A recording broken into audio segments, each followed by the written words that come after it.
Hello दोस्तों, स्वागत है आपके अपने YouTube चैनल मैथ एक्सपर्ट में। आज मैं आप लोगों के लिए कक्षा 10 के चैप्टर 2 यानी बहुपद को लेकर के आया हूँ। बहुपद चैप्टर पढ़ने से पहले हमें यह जानना ज़रूरी है कि बहुपद किसे कहते हैं।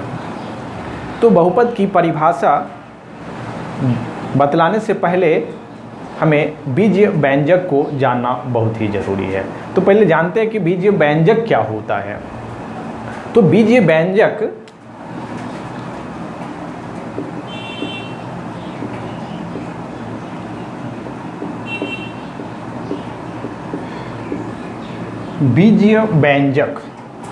तो बीजीय व्यंजक जो है चर और अचर राशि यानी चर और अचर राशि के मिलने से जो पद बनता है उसे हम बीजीय व्यंजक कहते हैं। यानी चर और अचर राशि के मिलने से जो पद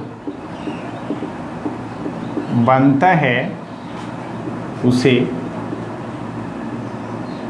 बीजीय व्यंजक कहा जाता है।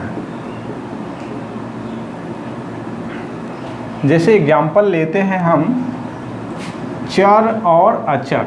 चर जैसे कि x ये चर है, यानी इस चर और अचर को भी समझना ज़रूरी है। जितने भी ABCD वाले अक्षर होते हैं वो सब चर हैं, और जो संख्या मतलब संख्या होता है, डिजिट होता है 1 2 3 4 5 जो भी संख्या है वो अचर राशि होता है।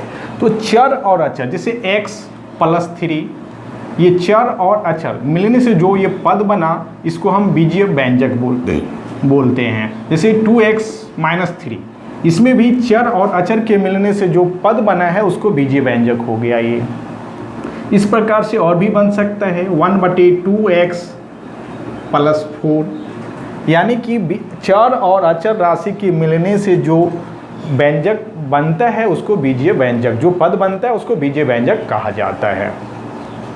अब हम जानेंगे बहुपद क्या होता है।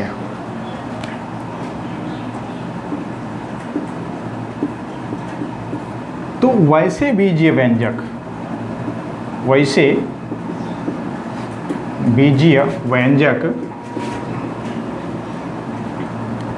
जिसका घात एक धनात्मक संख्या हो उसे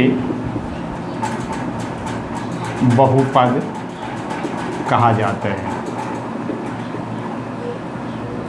यानी कि वैसे बीजीय व्यंजक जिसका घात यानी पावर एक धनात्मक संख्या हो वो बीजीय मतलब वो बहुपद कहलाता है।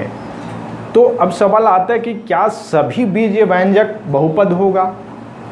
तो इसका आंसर होगा नहीं, सभी बीजीय व्यंजक बहुपद नहीं होते हैं। अब हम जानेंगे कि बहुपद होने की तब शर्तें क्या है, यानी बहुपद कौन सा बीजीय व्यंजक बहुपद होगा, कौन सा बीजीय व्यंजक बहुपद नहीं होगा, इसकी शर्तें क्या है। तो देखते हैं कि बहुपद होने की शर्तें क्या है।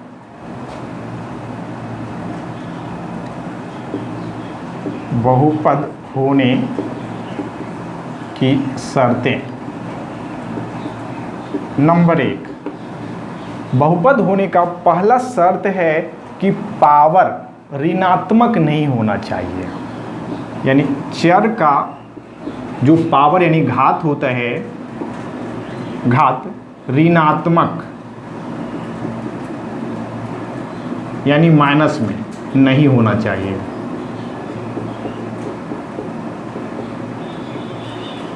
यानी कि किसी चर का यदि घात माइनस में है, पावर माइनस में है, तो वह बहुपद नहीं हो सकता है। दूसरा है यदि चर का घात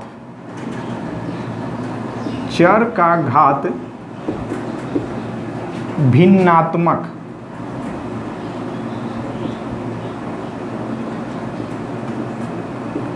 नहीं होना चाहिए। मतलब जैसे कि x पर पावर 1/2, यदि जो ये पावर है यदि भिन्न के रूप में, बटे के रूप में हो तो वह भी बहुपद नहीं हो सकता है, वो भी बहुपद नहीं होगा। जैसे कि y पर पावर 3/4 है, ये सब बहुपद नहीं है, ये सब बहुपद नहीं है। तीसरा, किसी भी पद को, तीसरा है किसी भी पद को चर राशि से विभाजित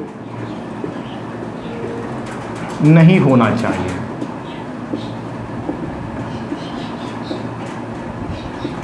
जैसे एग्जाम्पल लेते हैं कि यदि 2/x है या 5/y² है, ये सब बहुपद नहीं होगा। यानी जो हर के रूप में यदि चर आ गया, बट्टे में यदि कोई भी चर है, ABCD का कोई भी अक्षर है, वो बहुपद नहीं हो सकता है, वो नहीं होगा। तो इस तरह से हम बहुपद के बारे में अब जान गए। अब हम जानेंगे कि बहुपद कितने प्रकार के होते हैं। तो बहुपद जो है, बहुपद का जो घात के आधार पर बहुपद कई प्रकार के होते हैं। यदि किसी बहुपद का घात शून्य है तो वह शून्य बहुपद कहलाता है। यदि घात 1 है, अधिकतम घात 1 है तो वह रैखिक बहुपद कहलाएगा। 2 है तो द्विघाती बहुपद कहलाएगा। 3 है तो त्रिघात बहुपद कहलाएगा। 2 है, इसमें जो गुणांक है, जो चर राशि है, उसका जो है 1 है। जैसे कि x पर पावर हम यदि 0 दे देते हैं तो किसी पर पावर 0 रहता है तो उसका मान 1 होता है, यानी इसलिए ये 1 के रूप में है, इसीलिए ये इसका शून्यक बहुपद हो जाएगा, ये शून्यक बहुपद। और यदि हम सिर्फ 2x पावर यदि 1 लिखते हैं तो ये रैखिक हो जाएगा।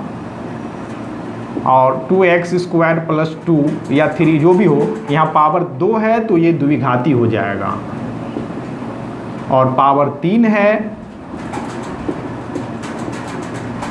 तो ये त्रिघाती हो जाएगा। यानी इस तरह से पावर के यानी घात के आधार पर बहुपदों का निर्धारण किया जाता है। यदि पावर 0 हो तो वह शून्यक बहुपद होता है, 1 हो तो रैखिक, 2 हो तो द्विघाती और 3 हो तो त्रिघाती बहुपद। इस तरह से बहुपद होते हैं।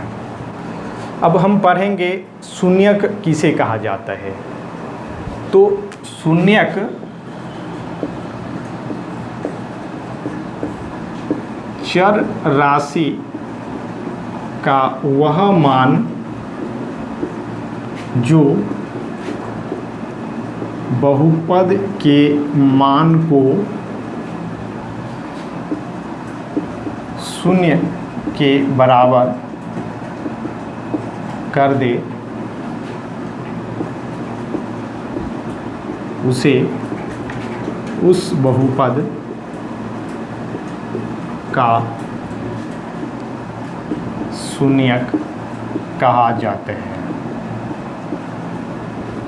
कहने का मतलब है कि चर राशि का वह मान, चर का मतलब ABCD जो रहता है, XYZ जो भी रहता है, उसका वह मान जो बहुपद के मान को शून्य के बराबर कर दे। यदि हम उसका मान रखते हैं और वो बहुपद को हल करते हैं, उसका मान शून्य के बराबर आ जाए, वह उसका शून्यक कहलाता है। जैसे कि एग्जाम्पल लेते हैं, बहुपद लेते हैं x + 3, एक बहुपद है। यदि हम x बराबर -3 रख दें, x बराबर -3 रखें तो -3 + 3 क्या हो जाएगा? 0 हो जाएगा, शून्य हो जाएगा। तो x का मान यानी -3 चर का वह मान जो हम बहुपद के मान को शून्य के बराबर कर दे। तो चर यानी x का मान कितना है? -3। यदि हम -3 रखें तो इसका मान 0 के बराबर हो जाता है, इसीलिए इसका एक शून्यक -3 होगा, क्योंकि ये मान को शून्य कर देता है। अब हम देखेंगे कि किसी बहुपद के शून्यकों की संख्या कितनी हो सकती है। तो अधिकतर देखा जाता है कि जिस बहुपद का घात जितना होता है यानी पावर जितना होता है, उस बहुपद का शून्यकों की संख्या भी उतनी ही होती है। जैसे रैखिक बहुपद का अधिकतम घात 1 होता है तो शून्यकों की संख्या भी 1 होती है। द्विघाती बहुपद पावर 2 होता है तो शून्यकों की संख्या 2, 3 होता है पावर तो शून्यकों की संख्या भी 3 होती है, लेकिन यह आवश्यक नहीं है कि जितना पावर हो उतना ही शून्यकों की संख्या भी हो। अब अगले वीडियो में मैं बतलाऊंगा कि शून्यक कैसे निकाले जाते हैं और बहुपद और शून्यक के बीच जो संबंध है उनको भी मैं निकाल करके दिखाऊंगा। और ये वीडियो कैसा लगा कमेंट करके ज़रूर बतलाएं। अच्छा लगा हो तो लाइक करना बिल्कुल भी ना भूलें, और चैनल को अभी तक सब्सक्राइब नहीं किए हैं तो सब्सक्राइब कर दें और बेल आइकन को भी ज़रूर दबा दें। वीडियो देखने के लिए बहुत बहुत धन्यवाद।